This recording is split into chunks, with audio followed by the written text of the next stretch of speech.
Hello students, welcome to my YouTube channel. मेरा नाम है ऋषभ मीणा और आज हम इस वीडियो में हमारी PYQs टेस्ट सीरीज को कंटिन्यू करने वाले हैं बेटा। और जो हम इस वीडियो में चैप्टर को कवर करेंगे वो है इंडियन इकोनॉमी का चैप्टर 5 रूरल डेवलपमेंट। बेटा MCQs और लॉन्ग आंसर दोनों को ही कवर करेंगे क्योंकि बच्चों की रिक्वेस्ट आ रही थी कि लॉन्ग आंसर को भी कवर करो, हमें उनको लिखने में प्रॉब्लम होती है। तो मैंने लॉन्ग आंसर्स को भी PYQs टेस्ट सीरीज में कवर किया है ताकि मैं आपको ये बता पाऊं कि अगर इन क्वेश्चंस का आंसर मैं लिखता तो मैं किस तरीके से लिखता, वो आपको बहुत ज्यादा हेल्प करेगा। तो बिना देर किए वीडियो को स्टार्ट करते हैं, ठीक है। चल, पहला क्वेश्चन है बेटा, सांसद आदर्श ग्राम योजना। बेटा इस साल के सैंपल पेपर में ये पिक्टोरल क्वेश्चन आया हुआ है, ठीक है, पिक्चर बेस्ड क्वेश्चन आया हुआ है।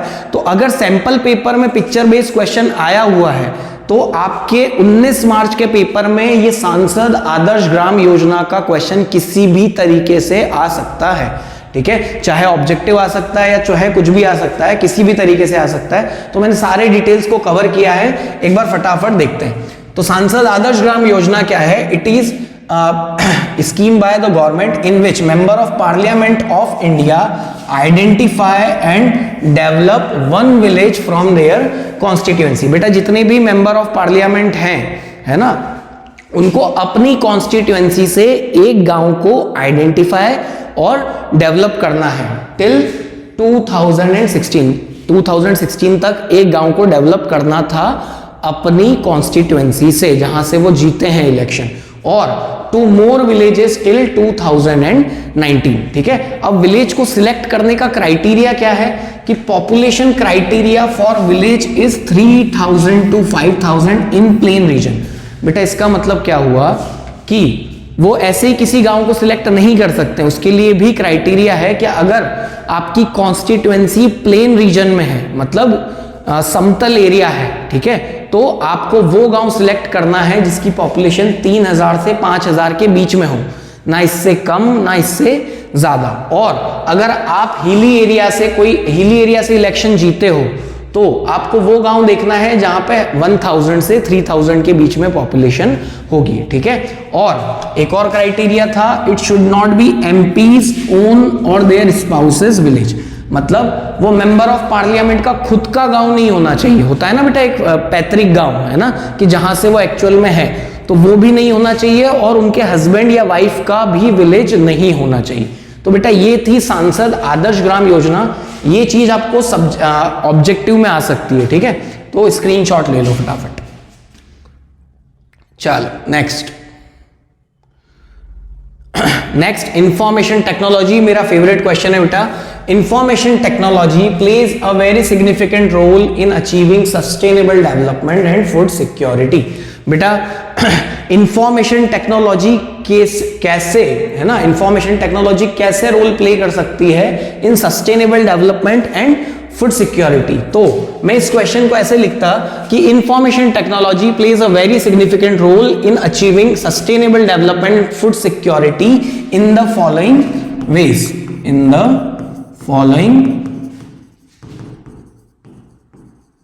वेज। पहला, गवर्नमेंट कैन प्रेडिक्ट। बेटा मैं पहले लिख देता हूं फिर एक्सप्लेन कर दूंगा, ठीक है।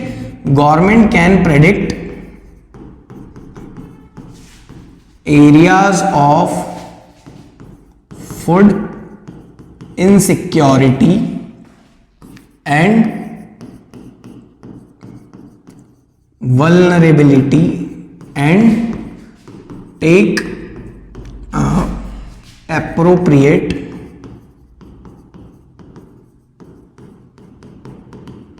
एक्शंस, ठीक है। गवर्नमेंट क्या कर सकती है आईटी की मदद से, वो उन एरियाज को प्रेडिक्ट कर सकती है जो फूड इनसिक्योर है और वल्नरेबल है, और क्या कर सकती है, एप्रोप्रिएट एक्शन ले सकती है, ठीक है। सेकंड, गवर्नमेंट कैसे आईटी कैसे मदद कर सकता है, वेदर फोरकास्ट, वेदर फोरकास्टिंग में हेल्प कर सकता है। बेटा वेदर फोरकास्टिंग में हेल्प करना, a farmer, an Indian farmer जो बिगेस्ट प्रॉब्लम फेस कर रहा है, the biggest problem faced by an Indian farmer nowadays in India is uncertainty in weather condition. बेटा फार्मर को सबसे बड़ी प्रॉब्लम आती है कि उसको नहीं पता है कि बारिश कितनी होगी, कब होगी, नहीं होगी, होगी, ठीक है। ये सारी चीजें बहुत ज्यादा मैटर करती है एग्रीकल्चर पे। तो आईटी कैसे मदद कर सकता है? वेदर फोरकास्ट, वेदर प्रेडिक्ट करके, ठीक है।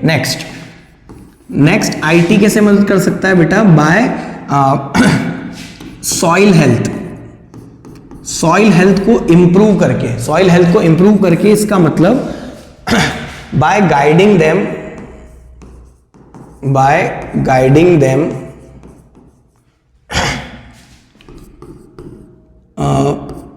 proper crops which support their soil। मतलब सॉइल हेल्थ का मतलब कि आईटी कैसे मदद कर सकता है कि अलग अलग सॉइल में अलग अलग न्यूट्रिएंट्स होते हैं जो अलग अलग फसलों को सपोर्ट करेंगे। तो आईटी फार्मर्स को ये बता सकता है कि अगर आपकी जो सॉइल है, अगर आप उसमें ये क्रॉप उगाओगे तो आपको बहुत ज्यादा अच्छी प्रोडक्शन मिल सकता है, जिसकी वजह से फूड सिक्योरिटी में हेल्प होगी, ठीक है। By guiding them proper crops which support their soil, ठीक है, which their soil will support, है ना, उल्टा लिख दिया मैंने, ठीक है। चलो नेक्स्ट, सॉफ्टवेयर एंड एप्स, ठीक है, फॉर बेटर प्राइजेस, ठीक है। आईटी कैसे मदद कर सकता है? अलग अलग सॉफ्टवेयर और ऐप से, जिनकी वजह से फार्मर्स को उनकी फसलों के बेटर रेट कहां पर चल रहे हैं वो मदद करने, वो उस तरीके से उनको मदद कर सकता है कि आसपास कहां पर बेटर प्राइजेस मिल रहे हैं, वहां जाके वो अपनी फसल को बेचेगा, ठीक है। नेक्स्ट बेटा स्क्रीनशॉट ले लो फटाफट। चलो next, discuss briefly the importance of micro credit programme in rural India. बेटा माइक्रो क्रेडिट प्रोग्राम में बहुत माइक्रो क्रेडिट प्रोग्राम से बहुत ज्यादा क्वेश्चंस पूछ रही है सीबीएसई। तो इस क्वेश्चन को मैं किस तरीके से लिखता कि माइक्रो क्रेडिट प्रोग्राम क्या होता है? It refers to credit and other financial services provided to poor people by self-help groups and NGOs, ठीक है। एंड अब मैं लिखता its importance in rural India are, ठीक है। तो पहला लिखता मैं बेटा, पहले लिख देता हूं फिर समझा दूंगा। सेल्फ हेल्प ग्रुप्स, है ना, self help groups have emerged, self-help groups have emerged to fill the gap in formal credit system because the formal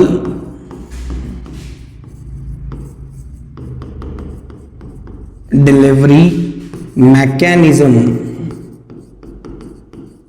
has proven inadequate। बेटा इस पॉइंट का मतलब यह है कि सेल्फ हेल्प ग्रुप ने, है ना, जो फॉर्मल क्रेडिट सिस्टम और लोगों के बीच में जो गैप था, है ना, उसने सेल्फ हेल्प ग्रुप ने क्या किया है? उसको फिल किया है, ठीक है। क्यों? क्योंकि फॉर्मल क्रेडिट सिस्टम जो है वो इनएडिक्वेट प्रूव हुआ है, ठीक है। चलो next, since some amount of collateral is required to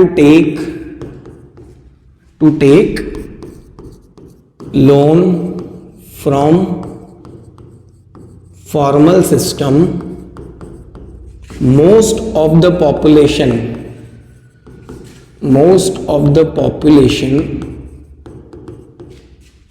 is automatically out of credit. बेटा फॉर्मल क्रेडिट सिस्टम से लोन लेने के लिए एक फार्मर को कुछ ना कुछ कोलैटरल रखना पड़ता है। तो कोलैटरल कुछ भी हो सकता है ना। कोलैटरल क्या हो सकता है? गोल्ड, उसके प्रॉपर्टी के पेपर, जमीन के पेपर, घर के पेपर, एफडी।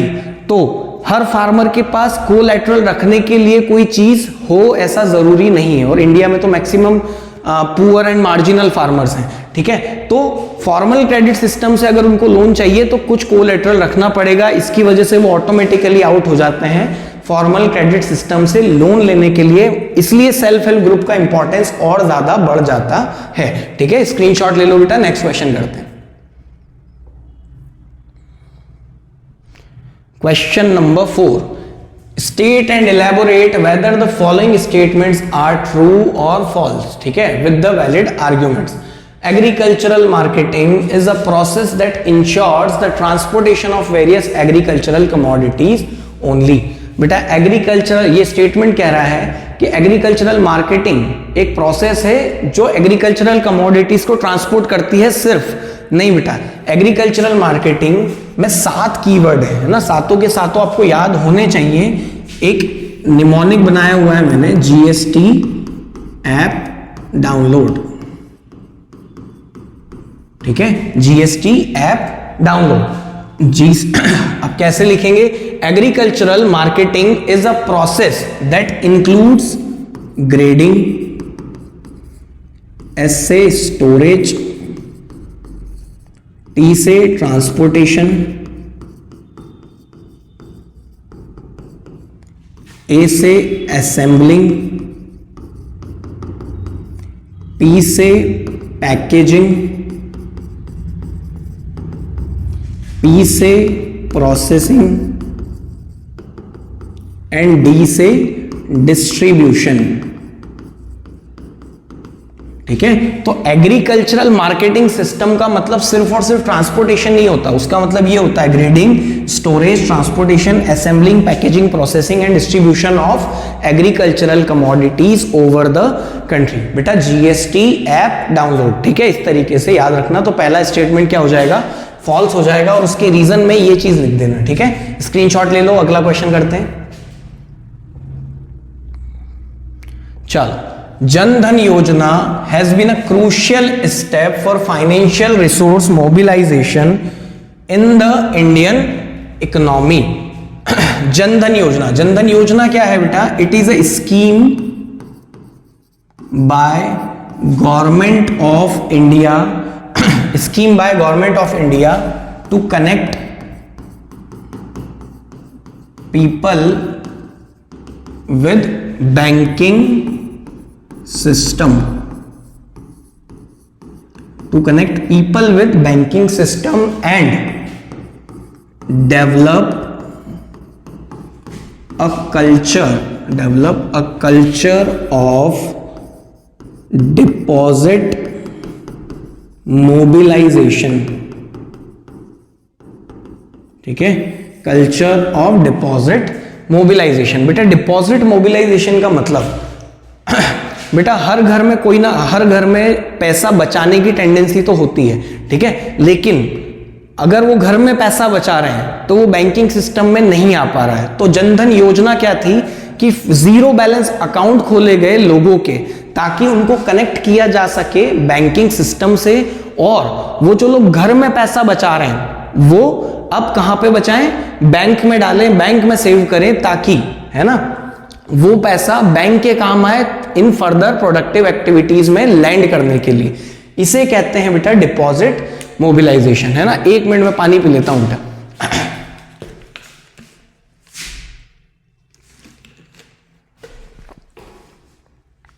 चलो, तो ये स्टेटमेंट ट्रू हो जाएगा बेटा, है ना। नेक्स्ट,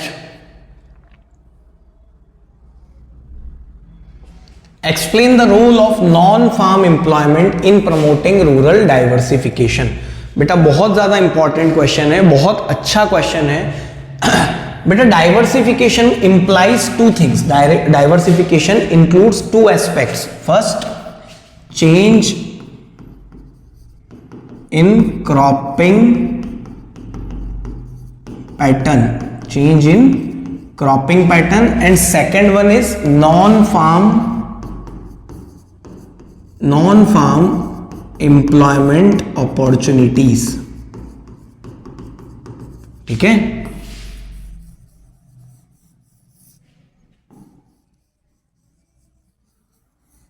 ठीक है।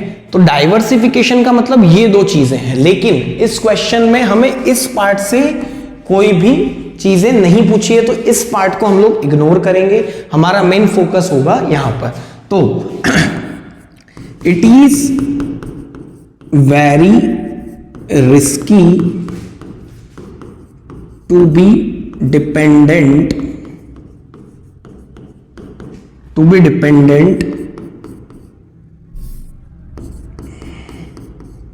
exclusively on agriculture for livelihood। बेटा सिर्फ एग्रीकल्चर पे डिपेंड होना है ना, एक्सक्लूसिवली डिपेंड होना एग्रीकल्चर पे फॉर लाइवलीहुड बहुत ज्यादा रिस्की है। क्यों? क्योंकि एग्रीकल्चर हमारे यहाँ किस पे बेस्ड है? मॉनसून पे, और मॉनसून अच्छा होगा तो फसल अच्छी होगी, मॉनसून अच्छा नहीं होगा तो फसल अच्छी नहीं होगी। तो ये बहुत ज्यादा रिस्की चीज है। सो इट इज, है ना, यहां comma, so it is important, so it is very important to provide supplementary gainful employment supplementary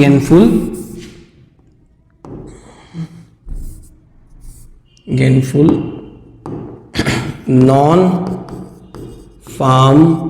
employment opportunities like, है ना, बहुत सारे लिख सकते हैं, dairying, animal husbandry, horticulture, pot making, like dairying, animal husbandry, pot making, horticulture for sustainable development या sustainable livelihood option. ठीक है बेटा, स्क्रीनशॉट ले लो, आगे बढ़ते हैं।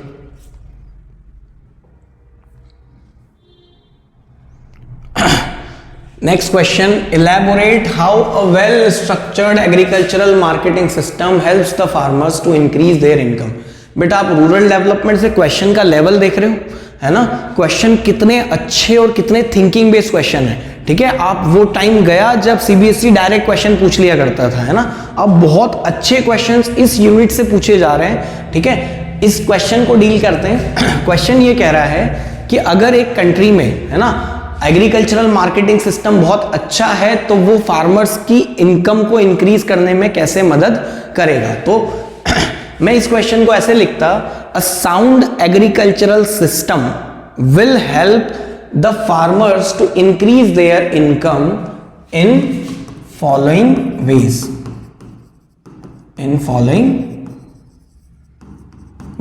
पहला, good infrastructural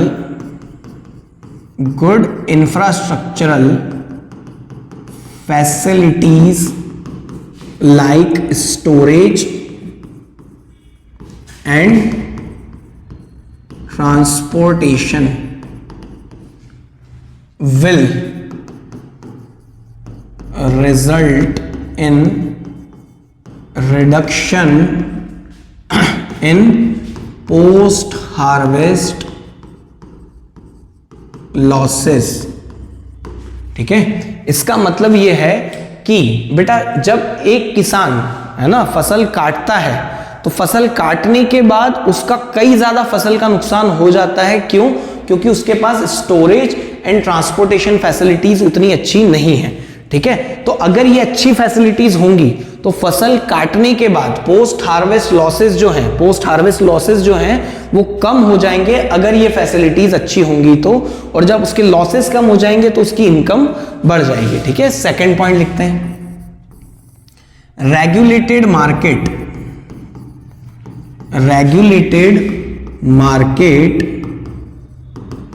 will facilitate farmers in better price discovery। ठीक है, रेगुलेटेड मार्केट की वजह से फार्मर्स को क्या हेल्प मिलेगी कि उनको अपनी क्रॉप्स के बेटर रेट मिल पाएंगे, है ना, वो अपनी क्रॉप्स के बेटर रेट ले पाएंगे मार्केट में, ठीक है। Third, it provides good agricultural marketing system will provide farmers will provide wider choices of market for farmers। बेटा अच्छा एग्रीकल्चरल मार्केटिंग सिस्टम एक फार्मर को बहुत ज्यादा चॉइसेस देगा अपनी क्रॉप्स को बेचने के लिए, है ना। मतलब इसमें आप ई मंडी लिख सकते हो, है ना।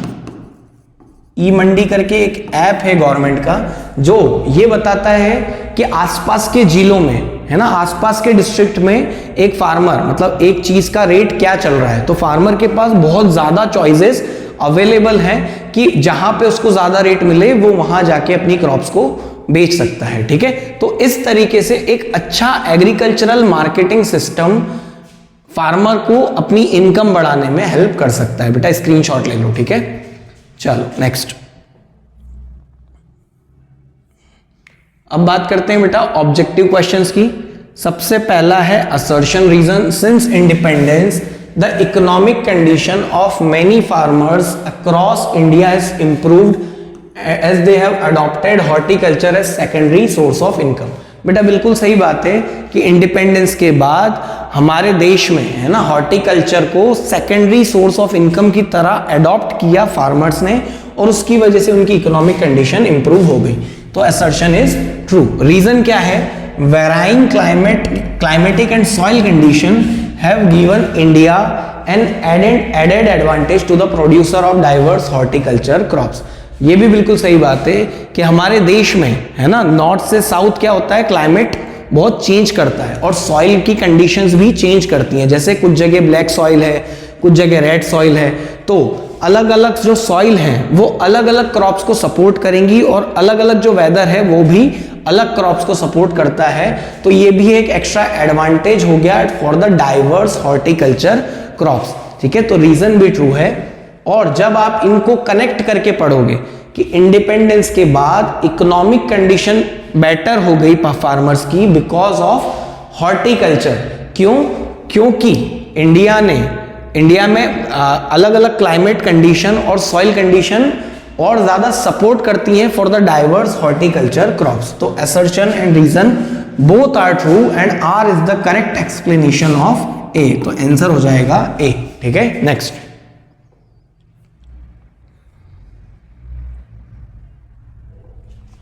नेक्स्ट है since the default rates of farm loans, है ना, have become chronically high due to multiple reason, the rural banks are facing lot of cash crunch.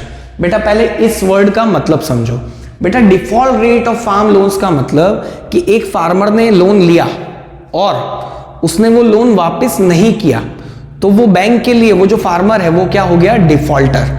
बेटा तो ये असर्शन कह रहा है कि default rate of farm loans बहुत ज्यादा हाई है। बेटा हमारे देश में जो फार्मर्स हैं वो लोन ले तो लेते हैं पर वो वापस नहीं कर पा रहे हैं कुछ कारण से। तो जो डिफॉल्ट रेट है लोन का वो बहुत ज्यादा है जिसकी वजह से बैंक को कैश क्रंच फेस करना पड़ता है। तो असर्शन क्या है? ट्रू है। रीजन पढ़ते हैं। Due to lack of proper storage facility a lot of farm produce is wasted. बेटा अभी मैंने एग्रीकल्चरल मार्केटिंग सिस्टम में ये पॉइंट एक्सप्लेन किया था, तो रीजन भी क्या हो जाएगा? ट्रू हो जाएगा। बट जब आप कनेक्ट करके पढ़ोगे तो रीजन कुछ और है, असर्शन कुछ और है, दोनों ट्रू है, but R is not the correct explanation of A. तो आंसर विल बी बी, ठीक है। नेक्स्ट,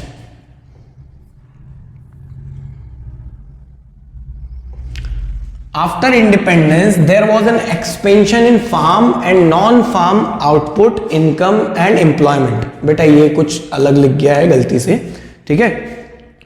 तो असर्शन ये कह रहा है कि इंडिपेंडेंस के बाद farm and non farm output, income and employment में एक्सपेंशन हुआ है, ठीक है। तो बिल्कुल सही बात है, assertion is true.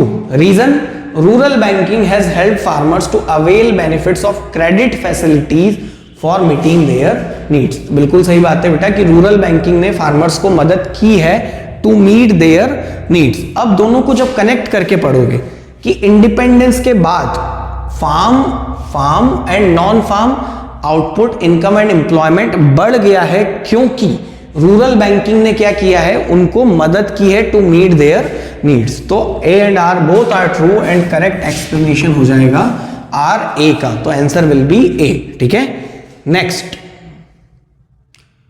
cooperative marketing societies have faced a downfall in the recent years।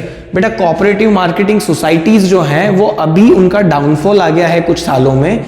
उसके 3 कारण है ना। पहला है lack of coordination between processing and marketing society, ठीक है। सेकंड है इनएफिशिएंट फाइनेंशियल मैनेजमेंट, और थर्ड है inadequate coverage of all the members. तो बेटा ये 3 तो रीजन है कि कोऑपरेटिव सोसाइटीज का डाउनफॉल क्यों हुआ है, बट ये हमसे क्या पूछ रहा है कि क्या रीजन नहीं है। तो आंसर डी इसका करेक्ट आंसर हो जाएगा, intervention of the government is most essential. बेटा ये क्वेश्चन आपके ना सब्जेक्टिव क्वेश्चन में भी आ सकता है, तो इसका स्क्रीनशॉट ले लेना। ये 3 पॉइंट्स आपको याद होने चाहिए, ठीक है, कि कोऑपरेटिव मार्केटिंग सोसाइटीज अभी उनका डाउनफॉल क्यों आ गया है, ठीक है।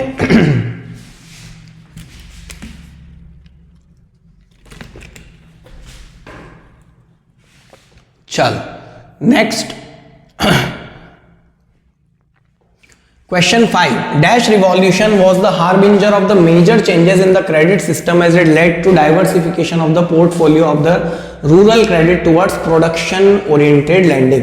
बेटा किस रिवॉल्यूशन की वजह से प्रोडक्शन बहुत ज्यादा बढ़ा था, है ना, वो था ग्रीन रिवॉल्यूशन। तो इसका आंसर हो जाएगा green revolution was the harbinger of major changes in the credit system. ठीक है, नेक्स्ट